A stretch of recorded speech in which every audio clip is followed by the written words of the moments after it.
Voilà, et ces journaux avaient deux soucis. Quelle photo en première page, avec quel titre? Et ils attendent le dernier moment, évidemment, Oui. pour publier, parce que l'enquête avance assez vite. Parce qu'il y a des choix assez différents, vous allez voir, sur les unes. Alors, évidemment, toute la pagination, ou presque, des journaux est consacrée ce matin aux attentats. Il y a plus de 20 pages dans le Figaro, plus de 20 pages dans Libération, autant dans la plupart des autres journaux. Vous allez voir. Alors, la une du Figaro, elle, parle du défi de la riposte avec une photo de François Hollande, la riposte face aux terroristes. Vous avez aussi, à gauche, la une presque entièrement blanche du journal Les Échos, ou bien celle de l'Humanité au milieu qui parle de la nécessaire solidarité entre les Français face à la terreur. Et il y a aussi cette couverture poignante de Libération, Génération Bataclan. Parce que c'est bien une génération qui a été massacrée vendredi dans un quartier de bars et de boîtes de nuit, le 10e et le 11e arrondissement. Beaucoup de victimes avaient donc la vingtaine ou la trentaine, des jeunes dont Libération publie les portraits. Vous voyez, il s'appelait François-Xavier, Jamila, Milko, Guillaume, Halima, Mathieu, toutes les origines sociales et géographiques. On utilise souvent, sans trop y réfléchir, l'expression violence aveugle, mais pour le coup, c'est vraiment une violence totalement aveugle. Le journal Le Parisien, lui aussi, publie des portraits. C'est même ce matin tout un encart spécial de 8 pages uniquement consacré aux portraits de victimes. Encart que vous trouverez au milieu du numéro habituel du Parisien, qui lui-même réserve pas moins de 30 pages aux attentats.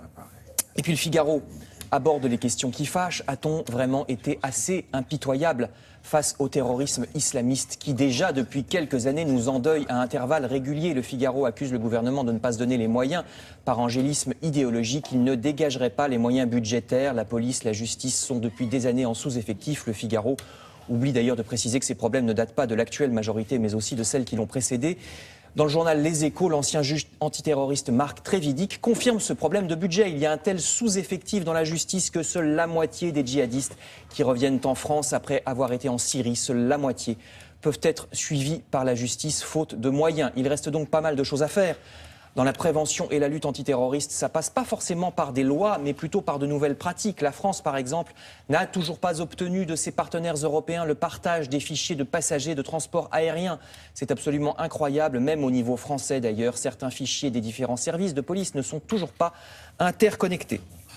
Et puis la dimension religieuse, bien sûr, est aussi évoquée ce matin. Le journal L'Opinion interviewe le président du Conseil français du culte musulman, Anouar Bibesh. Vous voyez, la dimension religieuse n'explique pas à elle seule la radicalisation. Il dit qu'il y a aussi une dimension sociale parce que l'institution a peu d'influence, dit-il, sur ces jeunes délinquants qui risquent de se radicaliser. Le Figaro parle même de déni, carrément, à propos de, par exemple, certains quartiers en France ou en Belgique. Le quartier de Molenbeek à Bruxelles, qui est depuis des années un centre de l'islamisme radical. Le journal parle aussi, bien sûr, de la banlieue parisienne ou de l'île Roubaix-Tourcoing, avec des communautés musulmanes locales, parfois sous la coupe d'un petit nombre de meneurs extrémistes. Cela est pourtant connu depuis longtemps, heureusement. Et je termine. Heureusement, les terroristes de ce vendredi ont peut-être commis une erreur, estime Libération, qui la relève. Rappelez-vous, en janvier dernier, il y avait des dissensions. Certains musulmans de France ne soutenaient pas forcément Charlie Hebdo. Certains disaient « c'est pas bien de tuer, mais… » Charlie Hebdo avait exagéré, mais ceci, mais cela. Eh bien, désormais, il n'y a plus de mais. La gêne n'est plus de mise chez les musulmans de France, écrit Libération. Désormais, tout le monde se sent concerné, tout le monde, musulman ou pas, condamne les terroristes. Peut-être aussi parce qu'on a vu tous ces portraits de personnes de tous âges, de tous sexes, de toutes origines, et qu'on va encore les voir ces prochains jours, hélas, dans les journaux. C'est un tournant, veut croire Libération. Merci Frédéric, à tout à l'heure.